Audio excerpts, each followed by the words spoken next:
Hi, ഇസ്മി Prince. എല്ലാവർക്കും Black Toad YouTube ചാനലിൻ്റെ പുതിയ വീഡിയോയിലേക്ക് സ്വാഗതം.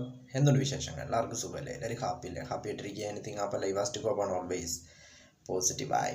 ഇപ്പം നമ്മളൊന്ന് നോക്കുന്നത് തുംഗഭദ്ര ഡാമിനെ കുറിച്ചാണ്.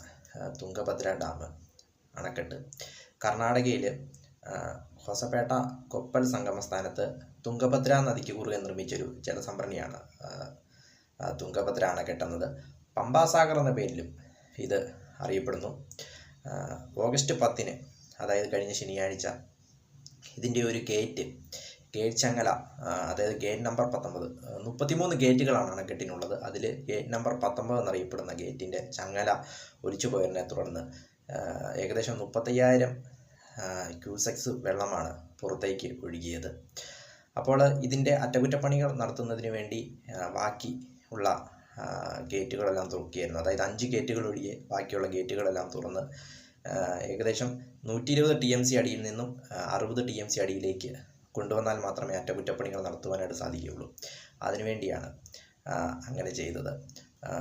തുംഗഭദ്ര അണക്കെട്ട്, അതായത് തുംഗഭദ്ര നദിക്ക് കുറുകെ, തുംഗഭദ്ര നദി എന്ന് പറയുമ്പോൾ കൃഷ്ണ നദിയുടെ കൈവഴിയാണ് തുംഗഭദ്ര നദി എന്നത്. അതിൻ്റെ കുറുകെയാണ് ഈ അണക്കെട്ട് നിർമ്മിച്ചിരിക്കുന്നത്. പമ്പാസാഗർ എന്നും അറിയപ്പെടുന്നു. തുംഗഭദ്ര അണക്കെട്ടിൻ്റെ ചരിത്രം നോക്കുമ്പോൾ ഇതിൻ്റെ പ്രത്യേകത എന്താണെന്ന് വെച്ചാൽ, അതായത് സിമെൻറ്റ് ഇതര, ഇന്ത്യയിലെ 2 സിമെൻറ്റ് ഇതര അണക്കെട്ടുകളിൽ ഒന്നാണ് ഈ തുംഗഭദ്ര അണക്കെട്ടെന്നത്. മറ്റൊന്ന് പറയുന്നത് മുല്ലപ്പെരിയാറാണ്. അതായത് സുർക്കി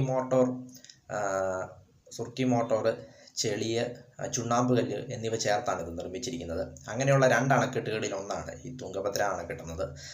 രണ്ടാമത്തെ അണക്കെട്ടാണ്. ആദ്യത്തെ അണക്കെട്ടെന്ന് പറയുന്നത് മുല്ലപ്പെരിയാർ അണക്കെട്ടാണ്.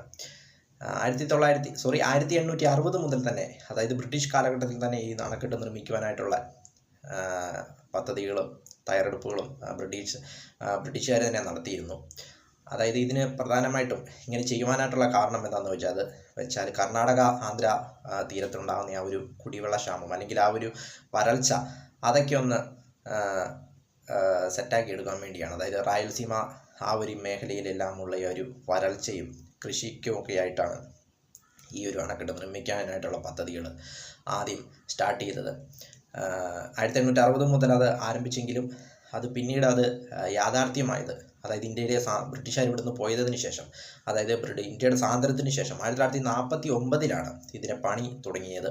1949 ഹൈദരാബാദ് ഗവൺമെൻറ്റും അതോടൊപ്പം മദ്രാസ് പ്രസിഡൻസിയും ചേർന്നാണ്, ഹൈദരാബാദ് നാട്ടുരാജ്യവും മദ്രാസ് പ്രസിഡൻസിയും ചേർന്നാണ് ഇതിൻ്റെ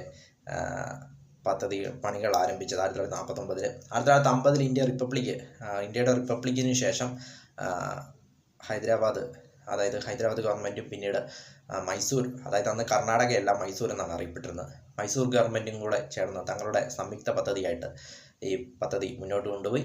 1953 ഇത് നിർമ്മിച്ചത്. 1953 നിർമ്മിക്കുന്നു. ഇപ്പോൾ ഏകദേശം 70 വർഷത്തോളമായി സുർക്കി മിശ്രിതം ഉപയോഗിച്ച് നിർമ്മിച്ച ഈ ഒരു അണക്കെട്ട് ഇപ്പോൾ 70 വർഷമായിരിക്കുന്നു.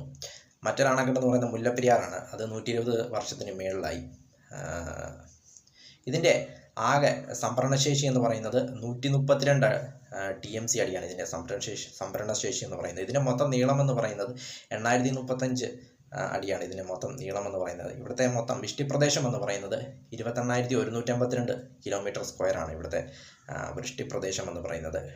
കൃഷ്ണ നദിയുടെ കൈവഴിയായ തുംഗഭദ്ര നദിക്ക് കുറുകെയാണ് ഈ ഡാം നിർമ്മിച്ചിരിക്കുന്നത്. വീഡിയോ ഇഷ്ടപ്പെട്ടാൽ ലൈക്ക് ചെയ്യുക, ഷെയർ ചെയ്യുക, കമന്റ് ചെയ്യുക, സബ്സ്ക്രൈബ് ചെയ്യുക. വീണ്ടും പുതിയ വീഡിയോ കാണാം. അതുവരെയും ടേക്ക് കെയർ, ബൈ.